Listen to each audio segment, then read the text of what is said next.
L'assalto alla sala slot di Mestrino in provincia di Padova, i carabinieri continuano le indagini, trovato e preso anche il secondo bandito.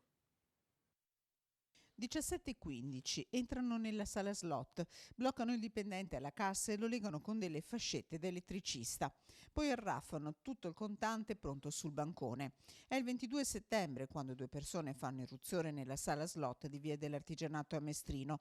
Un'indagine rapida, quella dei carabinieri, che 10 giorni fa, grazie alla targa dello scooter usato dai malviventi, individuano uno degli autori, un sessantenne di Montagnana. Le sue dichiarazioni, il proseguo delle indagini ed ecco il colpo di scena. A fare da basista la presunta vittima dell'assalto, il dipendente in servizio in quel momento nella sala slot, un 37enne di Asiago, che ai due complici aveva dato tutte le indicazioni necessarie e indicato l'orario perfetto quando si contano i soldi prima di metterli in cassaforte.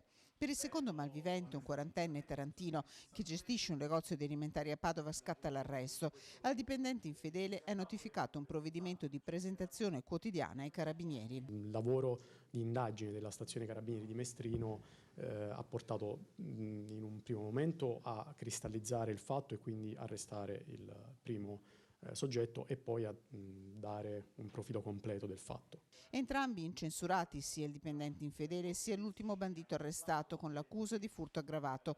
Durante le perquisizioni nelle case degli autori del reato, i carabinieri hanno recuperato i caschi usati durante il colpo, gli abiti indossati e parte dell'ingente bottino, 8.000 euro in contanti.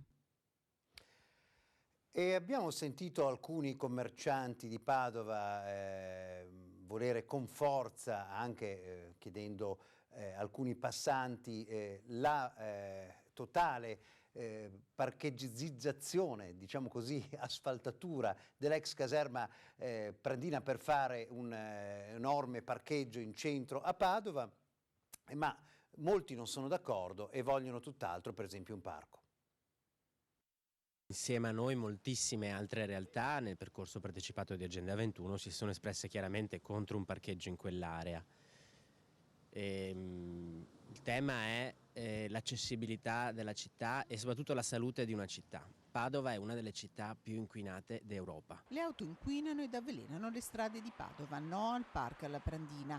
Chiara la posizione di Legambiente, che contesta il risultato del sondaggio raccolto dai commercianti dell'ACC e rilancia l'opzione mezzi pubblici e tram. Una cosa che ho notato in questo sondaggio dell'Associazione dei Commercianti è che la maggior parte della gente che dice di volere il parcheggio alla Prandina dice anche che servirebbe un bus navetta poi per andare in centro. Quindi noi crediamo che allora è inutile distruggere un'area preziosa e unica come quella della Prandina per farci un parcheggio per poi portarli col trasporto pubblico in centro, piuttosto facciamo appunto un trasporto pubblico che intercetti davvero le persone fuori dalla città, fuori dal centro storico. Alla posizione aggiunge un dato Legambiente. Le persone che oggi contiene il parcheggio per la Prandina in un giorno, un tram le porta in centro in poco più di un'ora.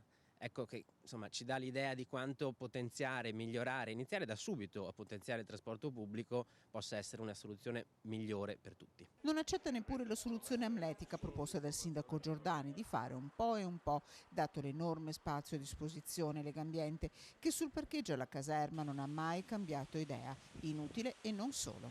Noi crediamo che un parcheggio alla Prandina non vada fatto. Un conto è fare magari 20 posti che possono servire alle iniziative che lì si insedieranno, ma un parcheggio non è utile alla città, anzi sarebbe un danno. Nel 1998 Christian Ghedina taglia per primo, ma questo è un esame importante, con i suoi sci il traguardo della Strife di Kitzbühel. Christian Ghedina adesso compie un altro traguardo importante, perché è quello del suo 50° compleanno, portati veramente molto bene, festeggiati in Cina.